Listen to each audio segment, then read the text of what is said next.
ပိုင်းတစ်ဆက်ရဲ့အစမှာတော့သွေးလှုပ်ကြံတက်ဖြတ်ရေးသမားတွေဖြစ်ကြတယ်ခူရေးမျိုးနွယ်သူကအင်တဲ့အင်ကိုစနိုက်ပါတလက်နဲ့နေညညမလွတ်တမ်းချောင်းချောင်းစောင့်ကြည့်နေခဲ့ကြပါတယ်ဒါကတကယ်တော့ဂျာကြီးရဲ့အိမ်ဖြစ်ပြီးသူတို့ချောင်းကြည့်နေတဲ့အခန်းကတော့အန်နာမောက်လုပ်ငန်းစုကိုနောက်ွက်ကနေတိတ်တိတ်ဆိတ်ကြိုးကင်နေတဲ့ဂျာကြီးရဲ့သားအကြီးကောင်ယာမရှိတာကန်ဆွေအခန်းကိုချောင်းကြည့်နေခဲ့တာပါသူတို့စောင့်ကြည့်နေတာ၄ရက်လောက်ရှိနေပြီဖြစ်ပေမဲ့အခန်းထဲကကန်သူကဘရင်းမောက်လေးတစ်ချက်တောင်ဖွင့်လာတာမျိုးမတွေ့ခဲ့ရပါဘူးဒါပေမဲ့ခူရေးမျိုးနွယ်သူရဲ့ထိပ်သီးဖိုက်တာရိုင်ယယ်ကတော့အန်နာမောက်လုပ်ငန်းစုရဲ့ကိုစားပြုဖိုက်တာအဖြစ်တေမင်းတမန်ပြိုင်ပွဲမှာဝင်ပြိုင်နေတာဖြစ်ပြီးအခုတော့မျိုးနွယ်သူရဲ့ခေါင်းဆောင်ဖိုးကြီးကဘာဖြစ်လို့ကိုယ့်ရဲ့လှုပ်ရှင်ကိုပြန်ပြီးချောင်းချောင်းစောင့်ကြည့်ခိုင်းနေတာလဲဆိုတာလောက်ကျန်သူတွေကိုယ်တိုင်တော့နားမလည်နိုင်ဖြစ်နေကြပါတယ်မကြခင်ချိန်တွင်းမှာပဲတေမင်းတမန်ပြိုင်ပွဲရဲ့တတိယမြောက်ပွဲစဉ်ကစတင်မှာတော့မယ်ဂျာကြီးကတော့ဒီပွဲမှာနိုင်တဲ့သူကနောက်တစ်ဆင့်ကျရင်အိုမာနဲ့တွေးရမယ့်သူဆိုတော့ပြိုင်ပွဲကိုတေချာစောင့်ကြည့်ရမယ်လို့စိုးရိမ်စိတ်တွေနဲ့ပြောနေပေမဲ့အိုမာကတော့ဘာမှကိုစိတ်ဝင်စားတဲ့ပုံစံမျိုးနဲ့အေးအေးဆေးဆေးဖြစ်နေခဲ့ပါတယ်တစ်ဖက်မှာတော့တန်းနိုင်ငံထဲမှာပေါ်သွားနေတဲ့လီတူရဲ့နောက်ကိုရိုင်ယန်ကရုတ်တရက်ရောက်လာခဲ့ပါတယ်ပြီးတော့လေရိုင်ယန်ကအတင်းဝင်ဖက်လာခဲ့ပြီးတေးပေါင်းနေတန်းလန်းဖြစ်နေတဲ့လီတူကိုတမင်တက်တက်ရန်စားခဲ့ပါတယ်လီတူကလည်းသူ့ကိုဒါမျိုးလာလို့ရမလားဆိုပြီးတော့ဒေါသတကြီးတိုက်ခိုက်ဖို့ပြင်လိုက်တော့ရိုင်ယန်လည်းသဘောကျပြီးရီမောနေခဲ့ပါတယ်ပွဲကတော့စတော့မယ်အခုချိန်ထိရိုင်ယန်ရောက်မလာသေးတဲ့အတွက်ကြောင့်မို့လို့အန်နာမောက်လုပ်ငန်းစုရဲ့လက်ရှိဥက္ကဋ္ဌကဆုံးရင်စိတ်တွေများနေခဲ့ပါတယ်ဒီတစ်ခါတိုက်ခိုက်မဲ့သူကတော့ခူရေးလှုပ်ကြံရေးမျိုးနယ်သူတွေမှာထိမ့်မြသိမ့်မြအောင်လူသက်ကြမ်းပြီးအမြဲတမ်းသွေးစာနေတဲ့သူအန်နာမောက်လုပ်ငန်းစုကိုကိုသားပြုတိုက်ခိုက်ပေးမယ်မကောင်းဆိုးအကောင်ခူရေးရိုင်ယန်ပဲဖြစ်ပါတယ်သူကတော့အများနဲ့မတူပဲပွဲမဆအသေးခင်ကတည်းကတကုံလုံးသွေးတွေရဲရဲနေပြီးကွင်းထဲကိုဝင်လာခဲ့တာကြောင့်အားလုံးကလည်းဘာတွေဖြစ်နေတာလဲဆိုတာကိုနားမလည်နိုင်ဖြစ်နေကြပါတယ်တကယ်တော့တန်းစင်ကန်းထဲမှာလီတိုကိုပွဲမဆခင်သွေးပူလေးခြင်းကအဖြစ်အပျော်တန်းသွားရောက်ပြင်းခဲ့တာကြောင့်လီတိုလည်းတော်တော်ကြီးကိုပေါက်ကွဲနေခဲ့ပါတယ်ဒီလိုမကောင်းဆိုးအကိုရင်ဆိုင်ရမယ့်သူကတော့ UK နိုင်ငံကလာတာဖြစ်ပြီးကန်ကန်ပြိုင်ပွဲမှာ48ပွဲထိုးရှုံးပွဲလုံးဝမရှိသေးတဲ့ထိပ်သီးဖိုက်တာတစ်ယောက်ပါအပြာရောင်မျက်လုံးတစ်စုံနဲ့တိုက်ခိုက်ရေးဖုံးတော်ကြီးလိုတင်သားခေါ်ကြပြီးစန်တိုရီလုပ်ငန်းစုကိုကိုသားပြုတိုက်ခိုက်ပေးမဲ့မြင့်မြတ်တဲ့ဖုံးတော်ကြီးမိုကီချီရောဘင်ဆင်ပဲဖြစ်ပါတယ်မကောင်းဆိုးအကောင်ရိုင်ယန်နဲ့တိုက်ခိုက်ရေးဖုံးတော်ကြီးမိုကီချီတို့ဘသူအနိုင်ရမလဲဆိုတာကိုမကြခင်မြင်တွေ့ရတော့မှာပါရိုင်ယန်ကခူရေးလှုပ်ကြံတက်ဖြတ်ရေးမျိုးနယ်ကဆင်းသက်လာတာဖြစ်တယ်လို့မိုကီချီကလည်းရှီဂဲနိုစဂဲမျိုးနယ်ကဆင်းသက်လာခဲ့တာပါဒါကြောင့်ပဲအရင်ပြိုင်ပွဲတွေလိုတမန်တင်မေးတမန်ပြိုင်ပွဲမဟုတ်တော့ပဲ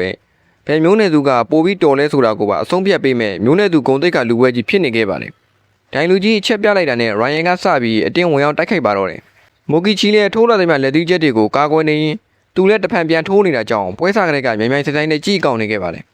ခူရေးမျိုးနယ်သူကသူတွေကလည်းရိုင်ယန်ကအလုပ်ကိုပေါ်ပြပြနဲ့အတီမချသေးဘူးလို့ပြောနေကြပြီး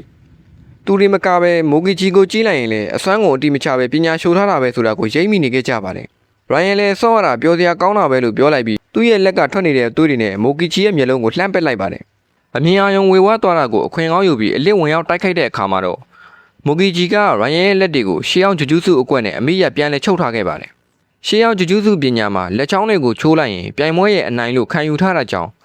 မိုကီဂျီကမင်းရဲ့လက်တွေကိုချိုးလိုက်ရင်နားတယ်မလားလို့ပြောလိုက်ပြီးလက်ကိုလိန်ထားခဲ့ပါတယ်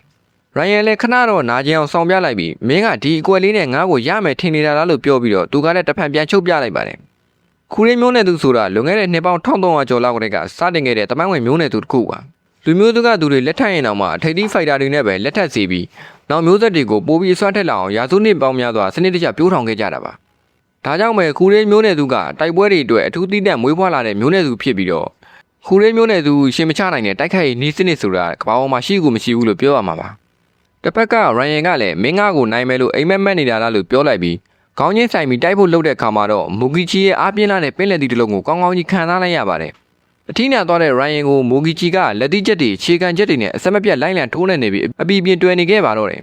မူဂီချီတုံးနေတဲ့တိုက်ကွက်တွေကဘာမှမသိအောင်ရှုပ်ထွေးလှပနေပြီးဒါကိုဘာရေးစုပညာလို့ခေါ်ပါတယ်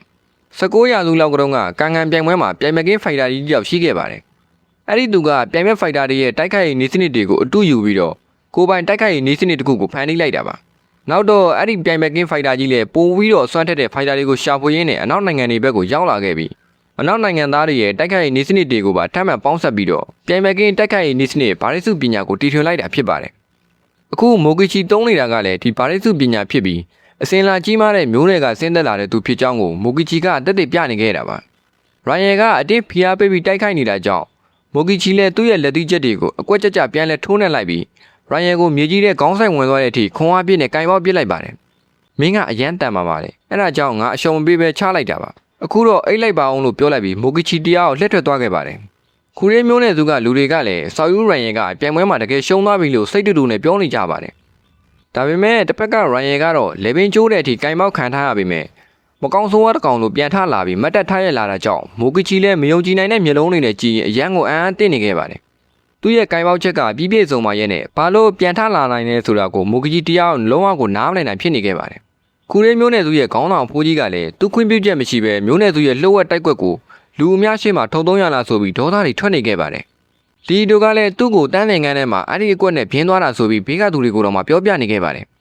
မကောင်းဆိုးဝါးရိုင်ယယ်ကတော့ပြိုင်ပွဲရဲ့အနိုင်ရှုံးကိုလည်းစိတ်ဝင်စားသလိုဘာမှကိုလည်းခေါင်းနဲ့မရှိပါဘူးသူအဓိကစိတ်ဝင်စားတာကတော့ပြိုင်ပွဲဖိုက်တာကိုတစ်ဖက်သက်ဆန်ဆန်ရဲရဲဆက်ဆက်နှိပ်စက်ပြီးတစားစီဖြစ်အောင်တက်ပစ်ဖို့ပဲဖြစ်ပါတယ်မကောင်းဆိုးဝါးကောင်ရိုင်ယယ်ကအလျက်တစ်ပြက်အတွင်းမှာပဲအလွန်လင်းမြန်တဲ့နှုံးနဲ့ထိုးလိုက်တာကြောင့်မူကီချီတယောက်လွန့်ထွက်သွားခဲ့ပါတယ်ဂျာကြီးတို့ကလည်းရိုင်ယယ်ရဲ့မကောင်းဆိုးဝါးပုံစံကအိုမာချတဲ့ပုံစံနဲ့တူနေတာလားလို့ပြောနေကြပြီးအိုမာကိုယ်တိုင်လည်းရိုင်ယယ်ရဲ့ပုံစံကိုစိတ်ဝင်စားစောင့်ကြည့်နေခဲ့ပါတယ်လူတွေကတန်မာအဖြစ်ရုပ်ပိုင်းဆိုင်ရာစွမ်းဆောင်ရည်ရဲ့30%ကိုပဲသုံးနိုင်ကြရတာပါဒါကလည်းအားသုံးလုံပြီးတော့ခန္ဓာကိုယ်မှာမလိုအပ်တဲ့ထိခိုက်ပျက်စီးမှုတွေဖြစ်မလာအောင်ဦးနောက်ကလိုလျောက်ထိန်းချုပ်ပေးထားတာဖြစ်ပါတယ်ဒါပေမဲ့ခူရဲမျိုးနယ်သူကတော့ဦးနောက်ကထိန်းချုပ်ပေးထားတဲ့ limit ကိုဖွင့်ပြီးတော့မကောင်းဆိုးဝါးတစ်ကောင်လိုခန္ဓာကိုယ်ရဲ့ကအင်အားတွေကိုအကုန်ထုတ်ယူသုံးစွဲတဲ့လှုပ်ဝက်ပညာကိုပိုင်ဆိုင်ထားတာပါခူရဲမျိုးနယ်သူထဲမှာတောင်ဒီအကန့်အသတ်ကိုဖွင့်နိုင်စွမ်းကတယောက်နဲ့တယောက်ကမတူညီကြပါဘူးတချို့က60%တချို့က80%အထိပဲရှိပေမဲ့ရိုင်ယယ်ကတော့ဒီအကန့်အသတ်ကိုဖွင့်လိုက်ရင်ရုပ်ပိုင်းဆိုင်ရာစွမ်းဆောင်ရည်ရဲ့100%အပြည့်ကိုထုတ်သုံးနိုင်တဲ့တကယ်ကိုမကောင်းဆိုးဝါးကြီးတစ်ကောင်ဖြစ်ပါတယ်တဖြည်းဖြည်းနဲ့ပြိုင်ပွဲကတစ်ဖက်သက်ပိုဖြစ်လာခဲ့ပြီးမကောင်းဆိုးဝါးရိုင်ယယ်ရဲ့လက်ထက်မှာမိုကီချီတယောက်အတကုံပြင်းခံနေရပြီးအီချာကွေးလောက်ရမယ့်ဂျုံတုံးလိုဖြစ်နေခဲ့ပါတယ်မကောင်းဆိုးဝါးရိုင်ယယ်ရဲ့လေဘဲညစ်ထထကိုခံထားရတဲ့မိုကီချီတယောက်ရုံးထွက်ဖို့အသေးအတန်ကြိုးစားနေခဲ့ပါတယ်မိုကီချီကအသက်14နှစ်ကတည်းကအိမ်မော်ကဆင်းလာခဲ့ပြီးဒုစရိုက်လောကမှာပျော်ပျော်ကြီးဖြတ်တန်းခဲ့တာမို့သူ့ဘဝကဘာအတိတ်ပဲမှမရှိသလိုဖြစ်နေခဲ့ရပါတယ်ဒါပေမဲ့သူ့ဖေမဆုံးခင်မှာပဲသူ့ညီမလေးကိုစောင့်ရှောက်ဖို့မှာခဲ့တော့ညီမလေးရောက်လာတဲ့ကသူ့ဘဝကအတိတ်ပဲရှိသွားသလိုဒီညီမလေးကိုစောင့်ရှောက်ခြင်းနဲ့စိတ်ကြောင့်ပဲသူကတဖြည်းဖြည်းနဲ့ပိုပြီးတန်မာလာခဲ့တာပါဒါပေမဲ့အခုတော့မိုကီချီတယောက်ရိုင်ယယ်လိုမကောင်းဆိုးတဲ့ကောင်ကိုဘလို့မှရှင်ချမလို့မရဖြစ်နေခဲ့ပါပြီညီမဖြစ်သူကလည်းသူ့ကိုကြီးရှုံးမှာကိုဘလို့လားတာကြောင့်အနိုင်ချပါလို့ငိုယိုပြီးပြောနေပေမဲ့မိုကီချီခင်ဗျာရိုင်ယယ်ရဲ့လေဘဲညစ်ထတာကိုအလူလက်ခံနေခဲ့ရပါတယ်မကောင်းဆိုးကောင်ရိုင်ယယ်ကကန်ကန်ပြိုင်ပွဲမှာဘသူပဲနိုင်ဘယ်ကောင်တွေပဲဥက္ကဋ္ဌလုံးငါကစိတ်မဝင်စားဘူးဒါပေမဲ့ငါလှုပ်ချင်တာကမင်းတို့အကုန်လုံးကိုတက်ပစ်ဖို့ပဲလို့ရဲရဲဆက်ဆက်ပြောလိုက်ပြီးမိုကီချီရဲ့လေဘင်းကိုအားနဲ့ကြောက်ခနဲ့ချိုးချလိုက်ပြီးတမလုံးကိုပို့ပေးလိုက်ပါတော့တယ်ဒိုင်လူကြီးဝင်တာပေမဲ့လည်းအချိန်ကမမီလိုက်တော့ပါဘူး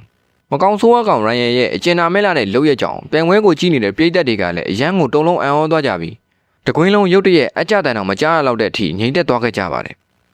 ဒါကြောင့်မဲရိုင်ယယ်ကမင်းတို့တွေလူတယောက်သေးတယ်ကိုမမြင်ဘူးလို့အတန်နေတိတ်နေကြတာလားဒါကသေမင်းတမိုင်ပြဲမွေးလေမင်းတို့မသိကြဘူးလားလို့ဆိုကသဘောကျသွားအိုဟေးရီမောနေခဲ့ပါတယ်